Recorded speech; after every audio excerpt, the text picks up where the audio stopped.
नया साल आने वाला है और नए साल के अवसर में हर व्यक्ति ये सोचता है कि ये वर्ष तो मेरा ऐसे तैसे निकल गया, लेकिन आने वाला नया वर्ष मेरा कैसा रहेगा। क्या इस वर्ष मेरा भाग्य चमकेगा, मेरी किस्मत खुलेगी, या ये वर्ष भी परेशानियों से भरा रहेगा। परेशानियां होंगी तो किस प्रकार की होंगी और इन परेशानियों से किस प्रकार से सावधान रहना है। दोस्तों, परेशानियां कैसी भी हों, अगर पैसा पास हो यानी कि अगर फाइनेंशियल कंडीशन ठीक हो तो हर परेशानियों का सामना आसानी से हो जाता है, और अगर हालात पैसे से खराब हो तो परेशानियों का सामना करना बड़ा मुश्किल हो जाता है और छोटी छोटी समस्याएं भी बहुत भारी लगने लगती है। इसी बात को ध्यान में रखते हुए मैं आपको बताने वाला हूँ कि आपका आने वाला नया वर्ष अर्थ की दृष्टि से यानी कि धन और पैसे की दृष्टि से कैसा रहने वाला है। देखिए, जब हम किसी वर्ष का आर्थिक भविष्य फल तय करते हैं तो उनमें 3 ग्रहों की भूमिका सबसे अहम होती है। उसमें सबसे पहला है गुरु, क्योंकि गुरु कुंडली का सबसे शुभ ग्रह है और धन का कारक है, तो सबसे ज्यादा गुरु पे ही डिपेंड करता है कि आपकी फाइनेंशियल कंडीशन कैसी होगी। दूसरा है शनि।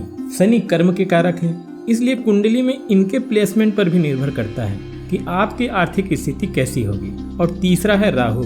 राहु की प्लेसमेंट अगर आपकी कुंडली में अच्छा है तो ये आपको देखते ही देखते पैसों का अंबाल लगा सकता है, और प्लेसमेंट बुरा है तो आपके खर्चे इतने बढ़ जाते हैं कि आमदनी तो दूर, बैंक बैलेंस खाली करा देता है, जमीन जायदाद भी बिकवा देता है। इसके अलावा जैसा कि आप बहुत अच्छी तरह से जानते हैं कि शनि, राहु, केतु और गुरु मंदगामी ग्रह हैं, और इन 4 ग्रहों को छोड़कर बाकी ग्रह जैसे सूर्य, बुध, शुक्र, मंगल और चंद्रमा बहुत जल्दी जल्दी राशि परिवर्तन करते हैं, तो इनका प्रभाव हमारे जीवन में नगण्य और कम समय के लिए रहता है।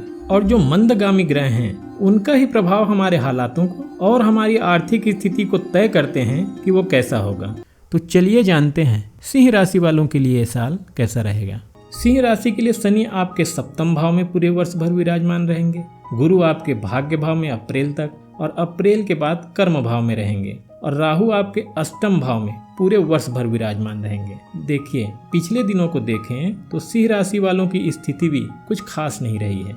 पैसे की स्थिति को लेकर के और जीवन को लेकर के बहुत सारे बदलाव हुए हैं, बहुत सारे उतार चढ़ाव जीवन में बने रहे हैं। अब ये जानते हैं कि 2024 आपका कैसा रहेगा। ग्रहों की स्थिति को देखें तो कुल मिलाकर ये साल आपके पिछले साल के मुकाबले संतोषजनक रहेगा। ये साल आपका एवरेज से थोड़ा बेहतर रहेगा। आपके आर्थिक पक्ष में, आपके कारोबार में और आपके रोजगार में स्थिति अच्छी रहेगी, यानी फाइनेंशियल कंडीशन आपकी स्थिर रहेगी, चीज सेटल रहेगी और आपके कारोबार में भी स्थिरता बनी रहेगी। कर्ज की स्थिति और धन फंसने की समस्या दूर होगी। कर्ज को लेकर जो प्रेशर है, जो तनाव है, आपका ये तनाव बहुत हद तक समाप्त होगा। और जो आपका मार्केट में पैसा फंसा हुआ है या कहीं पर भी आपका जो पैसा फंसा हुआ है, धन फंसने की जो समस्या है, वह समस्या भी निश्चित रूप से आपकी दूर होगी।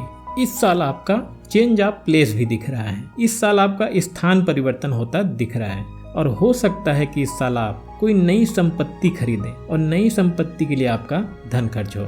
यानी कि इस वर्ष आपका स्थान परिवर्तन के संबंध में और नई संपत्ति खरीदने के मामले में आपका धन खर्च होता हुआ दिखाई दे रहा है।